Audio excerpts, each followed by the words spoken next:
Good morning everyone. Welcome to Ambedkar India free coaching classes for all competitive examinations. Today we are going to learn about the framing of Indian Constitution.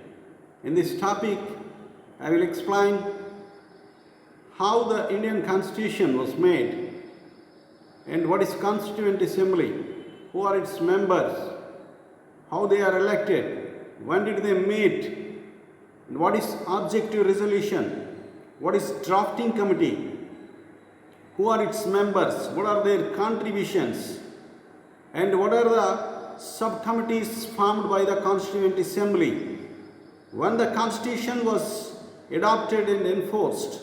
All these things we are going to discuss in this topic in detail from my notes which was prepared by me. Firstly, I want to tell you some background relating to the demand for a constitution.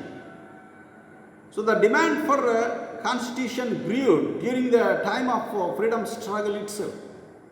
If you see, in 1918, in a meeting held in Bombay, Indian National Congress passed a resolution with a view to get self-rule.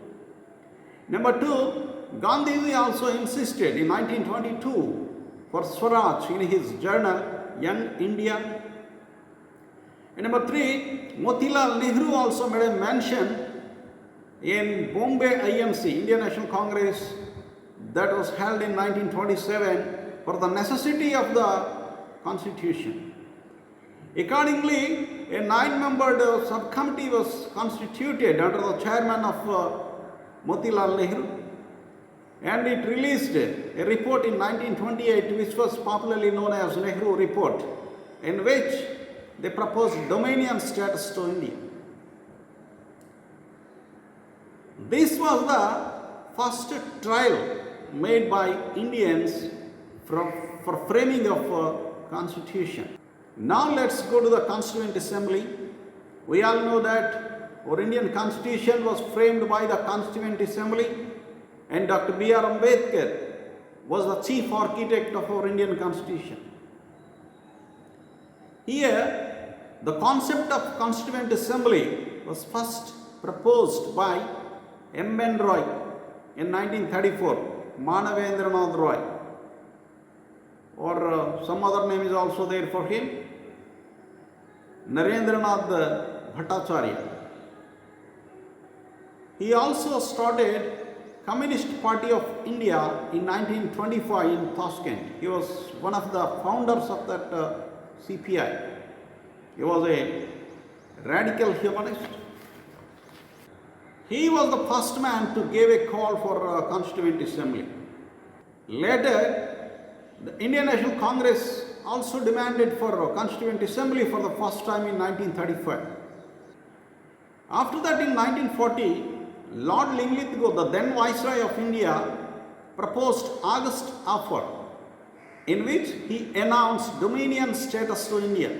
Dominion status is nothing but a kind of self-rule. And to form the Constituent Assembly for drafting of constitution by Indians after the Second World War. Of course, this August Offer was rejected by all parties. Later, the British government, for the first time, officially announced to form the Constituent Assembly by the Cripps proposals. This was the first official announcement made by the British government through Cripps proposals to form Constituent Assembly. Finally, the Constituent Assembly was set up by the Cabinet Mission proposals in November 1946. At the beginning, the Constituent Assembly was not a sovereign body because it had to work within the limits of the Cabinet Mission plan. But after the passage of 1947 Independence Act, it became statutory, and the sovereign character of the Constituent Assembly was constituted. Here, I want you to note one important thing, that the Indian Independence Act 1947 was introduced in the British Parliament on July 4th, 1947. The date is here important because it was asked in previous exams.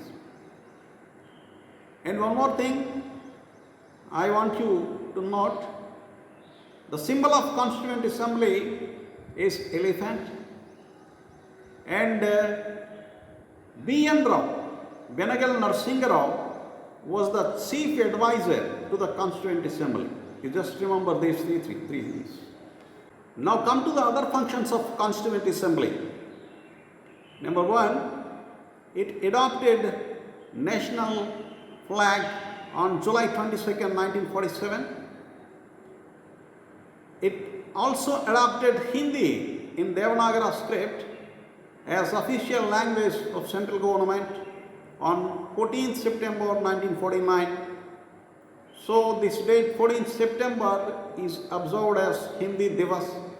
And you know, Article 343(1) declares Hindi in Devanagari script as the official language of Union government. And number three, it also adopted national anthem and national song on 1950 January 24. And number four, as there was no elected parliament in those days in India, the Constituent Assembly worked as temporary parliament up to 1952 April 17 until the first Lok Sabha was formed. Here you just remember three things. The first Lok Sabha was formed on 1952 April 17. The first Rajya Sabha was formed on April 3, 1952, and the first meeting of Parliament held in 1952 May 13. Just you remember these three things. Now come to the composition of Constituent Assembly. The total strength of the Constituent Assembly was 389. Out of this 389, 292 members were indirectly elected from British provinces, that is provincial assemblies, in the ratio of 1 member for 1 million population, and 4 members were elected from chief commissionerate regions from Delhi, Coorg, British Balochistan, Mewar and Kashmir.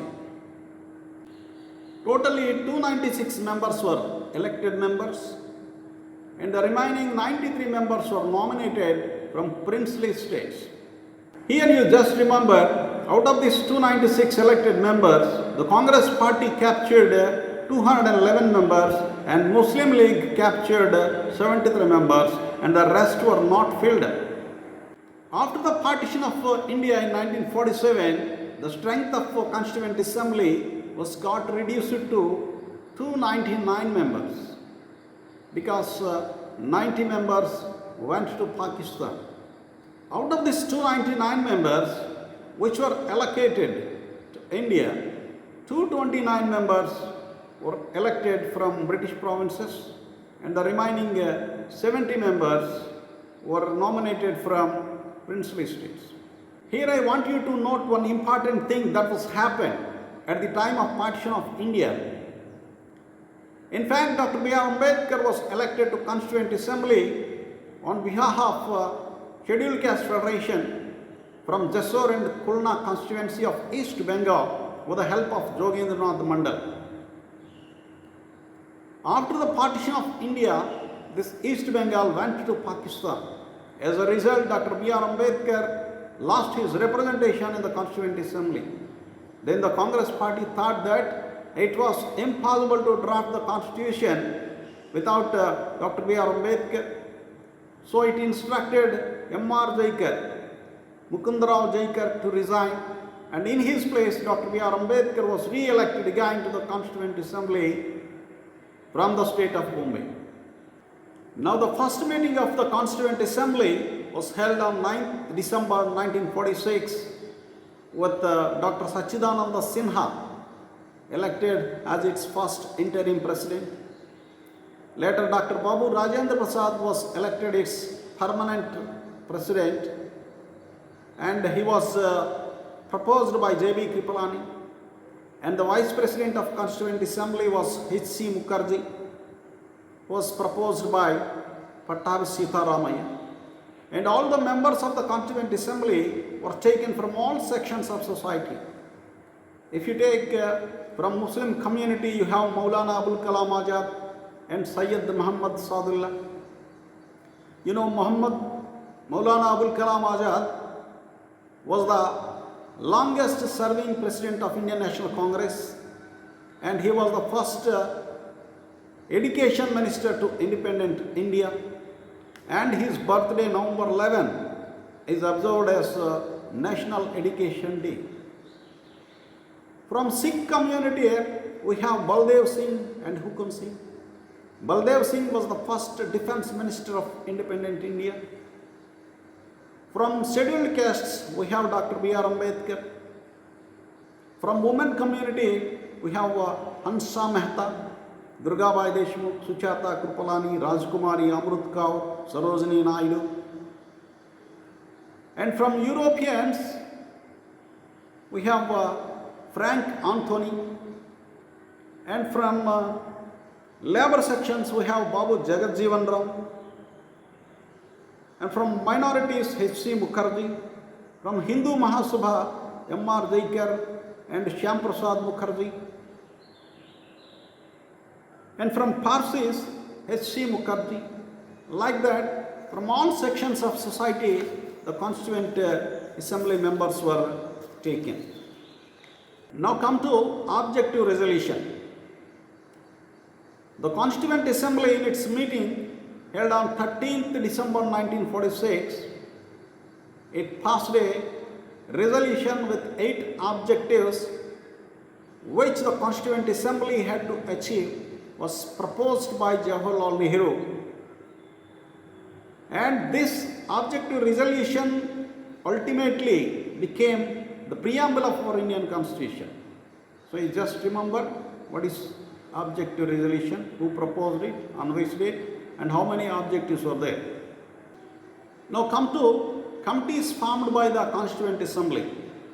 The Constituent Assembly formed as many as 22 committees and subcommittees for the framing of Indian Constitution. Out of these all committees, the drafting committee is very important, which was headed by Dr. B.R. Ambedkar. That was set up on 29th August 1947. It had 6 members: N. Gopal Swami Iyengar, Dr. K. M. Munshi, Alladi Krishna Swami Iyer, Sayyid Muhammad Sadullah, N. Madhavarao, in place of B.L. Mittal, who resigned due to ill health, and T.T. Krishnamachari in place of D.P. Khaitan, who expired. The draft constitution was published by the Constituent Assembly in January 1948 with 315 articles and 8 schedules, and it was adopted by the Constituent Assembly on 26th November 1949, and it finally came into effect on 26 January 1950, which we celebrate it as Republic Day. And the date of adoption, that is 26th November, we celebrate it as National Constitution Day. Here we can note that the Constituent Assembly conducted totally 11 meetings for the framing of Indian Constitution, from its first meeting on 9th December 1946 to until its adoption on 26th November 1949, which is celebrated as National Constitution Day. It took totally 2 years, 11 months and 18 days for framing of the entire Constitution. At the time of enforcement, the Constitution had 395 articles, 22 parts and 8 schedules. But now we are having more than 470 articles, 25 parts and 12 schedules. Just remember how many articles are there at the time of implementation and how many articles are there in the basic constitution without being adopted. Let's have a look on other committees now. Advisory Committee on Fundamental Rights, Provincial Constitution Committee. These two are headed by Sardar Vallabhbhai Patel. We know he is known as Iron Man of India, and he was the first Deputy Prime Minister of India.